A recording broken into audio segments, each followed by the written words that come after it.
Daud mengumpulkan pula semua orang pilihan di antara orang Israel, 30.000 orang banyaknya.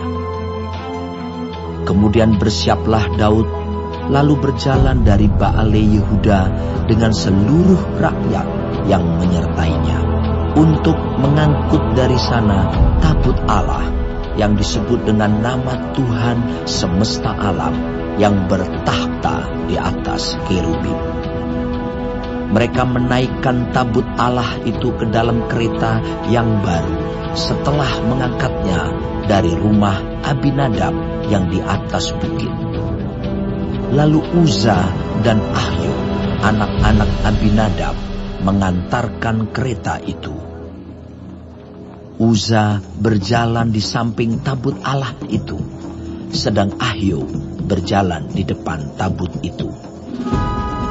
Daud dan seluruh kaum Israel menari-nari di hadapan Tuhan dengan sekuat tenaga, diiringi nyanyian, kecapi, gambus, rebana, kelentuk, dan ceracap. Ketika mereka sampai ke tempat pengirikan Nakon, maka Uza mengulurkan tangannya kepada tabut Allah itu, lalu memegangnya, karena lembu-lembu itu tergelincir. Maka bangkitlah murka Tuhan terhadap Uza. Lalu Allah membunuh dia di sana karena keteledorannya itu. Ia mati di sana dekat tabut Allah itu.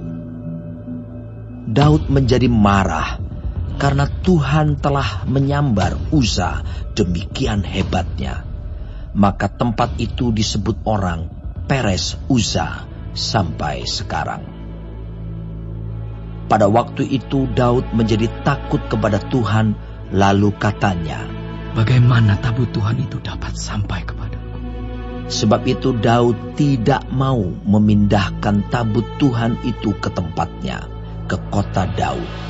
Tetapi Daud menyimpang dan membawanya ke rumah Obed-Edom, orang Gad itu. 3 bulan lamanya tabut Tuhan itu tinggal di rumah Obed-Edom, orang Gad itu. Dan Tuhan memberkati Obed-Edom dan seisi rumahnya. Diberitahukanlah kepada Raja Daud demikian, "Tuhan memberkati seisi rumah Obed-Edom dan segala yang ada padanya oleh karena tabut Allah itu." Lalu Daud pergi mengangkut tabut Allah itu dari rumah Obed-Edom ke kota Daud dengan sukacita. Apabila pengangkat-pengangkat tabut Tuhan itu melangkah maju 6 langkah, maka ia mengorbankan seekor lembu dan seekor anak lembu gemukan. Dan Daud menari-nari di hadapan Tuhan dengan sekuat tenaga. Ia berbaju efod dari kain lenan.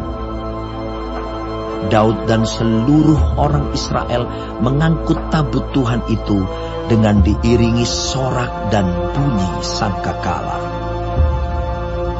Ketika tabut Tuhan itu masuk ke kota Daud, maka Mikhal, anak perempuan Saul, menjenguk dari jendela, lalu melihat Raja Daud meloncat-loncat serta menari-nari di hadapan Tuhan.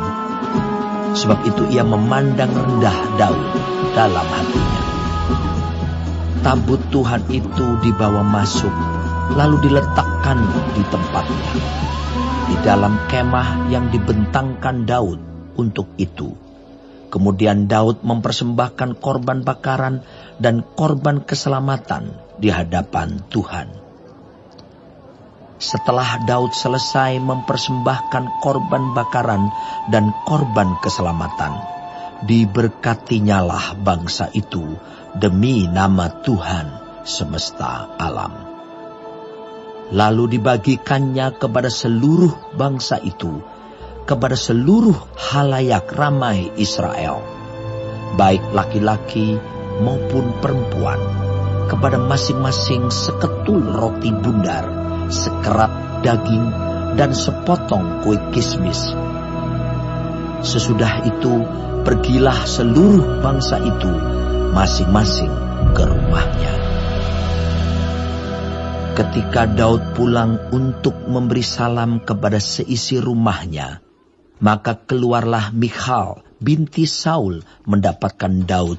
Katanya, betapa raja orang Israel yang menelanjangi dirinya pada hari ini di depan mata budak-budak perempuan para hambanya, merasa dirinya terhormat pada hari ini, seperti orang hina, dengan tidak malu-malu menelanjangi dirinya. Tetapi berkatalah Daud kepada Michal, di hadapan Tuhan yang telah memilih aku dengan menyisihkan ayahmu dan segenap keluarganya untuk menunjuk aku menjadi raja atas umat Tuhan, yakni atas Israel. Di hadapan Tuhan aku menari-nari, bahkan aku akan menghinakan diriku lebih daripada itu. Engkau akan memandang aku rendah, tetapi bersama-sama budak-budak perempuan yang kau katakan itu, bersama-sama merekalah aku mau dihormati.